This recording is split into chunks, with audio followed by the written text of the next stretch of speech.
Et on poursuit notre émission avec Sandrine Rousseau. Jean-Luc Mélenchon a dit cette semaine sur un plateau de télévision qu'Adrien Quatennens a vécu, je cite, 6 mois horribles, qu'il a, je cite de nouveau, souffert, qu'il a été puni, que le traitement qui lui est fait est répugnant, etc. etc. Et il faut bien le constater, il n'y a pas eu un mot dans cette longue diatribe sur l'ex-compagne d'Adrien Quatennens, qui est la victime. Tout cela a été reconnu de violence conjugale dans cette affaire. Est-ce que ça vous a choqué, Sandrine Rousseau ? Oui, ça m'a choquée. Et je le dis avec la ferveur et la solennité qui convient aussi de dire il y avait une décision du groupe LFI qui était que pendant 4 mois, il était sorti du groupe LFI, il était exclu du groupe LFI. 4 mois, c'est le temps de la peine avec sursis dont il a écopé suite au jugement. Le minimum, et je le dis avec beaucoup d'émotion, mais le minimum, c'est qu'ils ne prennent pas la parole pendant 4 mois. C'était pas grand-chose, ils n'en mourraient pas, mais c'était un respect dû aux femmes qui subissent des violences. Et c'est un respect dû au combat contre les violences intrafamiliales.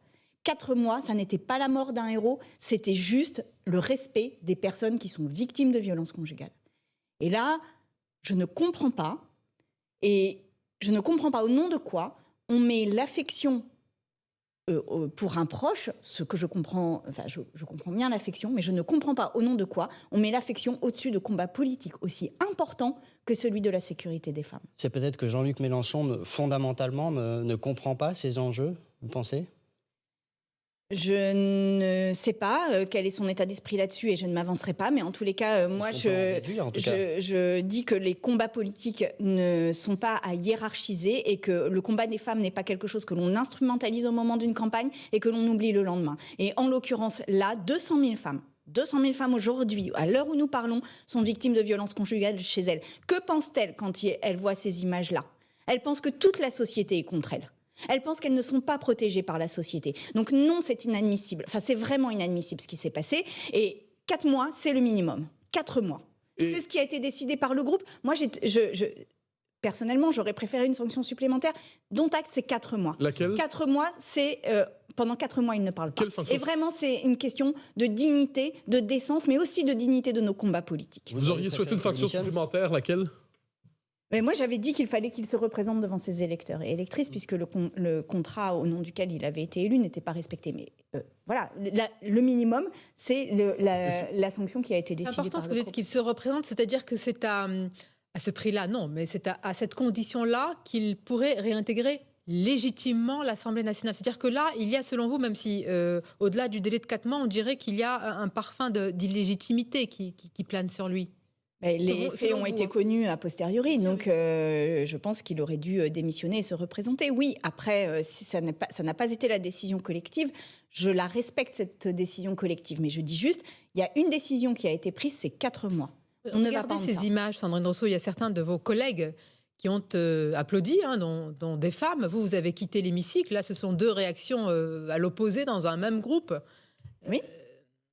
Ça vous a, choqué, c'est peut-être pas le mot, parce que vous en parlez avec émotion, mais ça a dû vraiment, vous ébranler dans vos convictions quand vous voyez dans votre propre groupe que certains applaudissent. Ah mais je vais vous dire, si le combat pour le respect des femmes était si universellement mené que les discours politiques le laissent entendre, nous aurions déjà gagné bien plus de batailles que nous en avons gagné. Donc je savais qu'il y avait des différences entre les postures et la réalité de ce combat.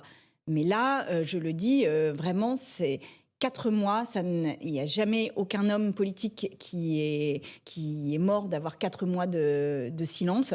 Là, en l'occurrence, c'était nécessaire. Mais vous interprétez comment alors ces applaudissements ? Pour vous, une partie importante de la NUPES est indifférente par rapport au combat lié aux violences sexuelles ? Je ne sais pas comment l'interpréter, si ce n'est de dire que, en tous les cas, l'image que ça renvoie, c'est qu'on applaudit un homme qui a été condamné pour violence conjugale. Vous l'avez appelé, Sandrine Rousseau, vous avez discuté avec Adrien Quatennens ? J'ai discuté avec lui, oui, mais avant son interview à BFM et avant sa condamnation, oui. Mais une fois que les faits étaient connus, entre la révélation des faits et sa condamnation. Vous ne voulez pas nous en dire plus ? Vous avez dit peut-être vous lui avez conseillé peut-être de ne pas parler, revenir assez vite. Non, j'ai il ne vous a discuté pas avec écouté. lui de ce que c'était les violences, le combat contre les violences et tout ça. Après, je ne m'étendrai pas sur une conversation qui était... Il y a l'affaire, et c'est une affaire, Adrien Quatennens, et puis il y a le cas, car c'est pas une affaire, Julien Bayou, la cellule interne d'Europe Écologie Les Verts a clos le dossier de M. Bayou, faute de témoignages. Après que le patron des Verts ait été mis en cause par vous-même à la télévision, affirmant que l'une de ses ex-compagnes avait pointé des comportements de nature à briser la santé mentale des femmes. Alors aujourd'hui, dossier clos, ça n'a pas abouti, aucune plainte judiciaire n'est arrivée, et vous avez persisté, et vous persistez et signez quand même sur ce cas-là. Ça interroge dans votre, je vous le dis sincèrement, dans la sincérité de votre combat. C'est-à-dire que cet homme, aujourd'hui, il n'y a pas de plainte contre lui, il y a un dossier qui est clos. Pourquoi vous le... Mais il y a 6 femmes qui ont parlé à des journalistes. Donc, je veux dire, moi, la question que me pose cette affaire, c'est comment se fait-il que des femmes se soient senties davantage en confiance, 6, de parler à des journalistes plutôt qu'à une cellule interne à un parti? Et je pense que c'est ça la question politique face à laquelle nous sommes. C'est que moi, je ne présume pas de ce qui s'est passé et de l'innocence ou de la culpabilité de Julien Bayou.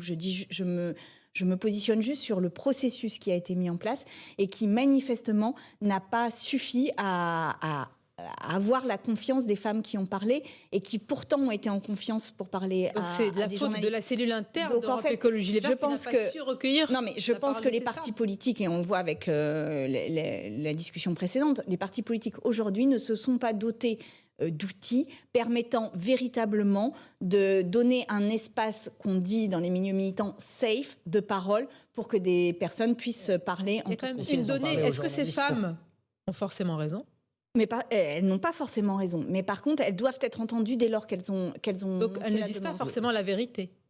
Ah ben, personne ne dit a priori la vérité. Ni d'un Important, côté, ni hein, de Ce qui ne l'autre. vous empêche pas de vous faire écho de leurs propos. Je dis et je le répète et je le répéterai, la parole des femmes, à partir du moment où elle est posée, doit être entendue. Nous sortons de siècles, où la parole des femmes a systématiquement été délégitimée, ridiculisée, où elle a été moquée, elle a été niée, elle a été oubliée, elle a été niée.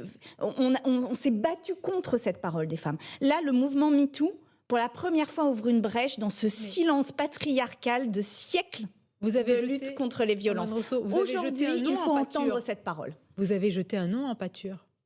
Alors, en l'occurrence, ce n'est pas moi qui l'ai jeté, puisqu'il avait lui-même sorti l'affaire quelques mois avant. Mais- et moi, j'ai juste, diriez-vous- alors qu'on me posait une question, j'ai répondu en Diriez-vous toute sur- vérité. Diriez-vous sur Julien Bayou, on ne fait pas d'omelette sans casser les œufs. De temps en temps, quelqu'un doit écoper, même s'il n'est pas coupable.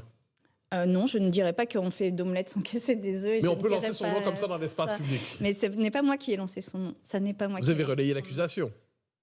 Ben oui, enfin, ça, Des j'ai gestes parlé- susceptibles de j'ai casser la parlé santé mentale, de briser la j'ai santé parlé mentale des d'une femmes. femme. Mais je vais vous dire, moi, il y a quelque chose qui me fascine dans les questions qui me sont renvoyées là-dessus, c'est que si on avait posé avec tant d'agressivité et de vigueur, ne serait-ce que 10% des questions qui m'ont été adressées à Julien Bayou, peut-être qu'on aurait fait avancer un peu la question de l'égalité. Vous pensez que Mais s'il était là, assis à en votre fait, place il y a un aujourd'hui, déchaînement contre moi depuis que j'ai parlé, depuis que j'ai dit ça. J'entends. Il y a un déchaînement contre moi. Et je me dis, mais qui veut-on tuer?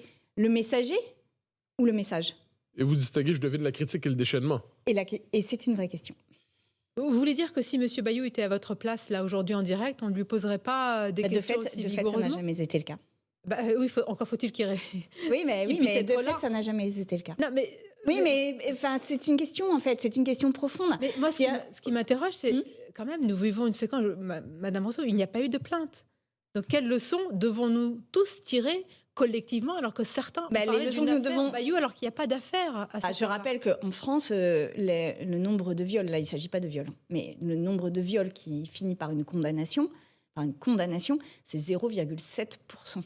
Donc, je pense qu'on peut se dire assez objectivement que la justice n'est pas à la hauteur et que, la procédure judiciaire n'est pas Une à la femme hauteur qui allait Oui, porter mais- de plainte. l'enjeu Oui, mais du pourquoi ne nombre pas de saisir viols quand même en la France. justice?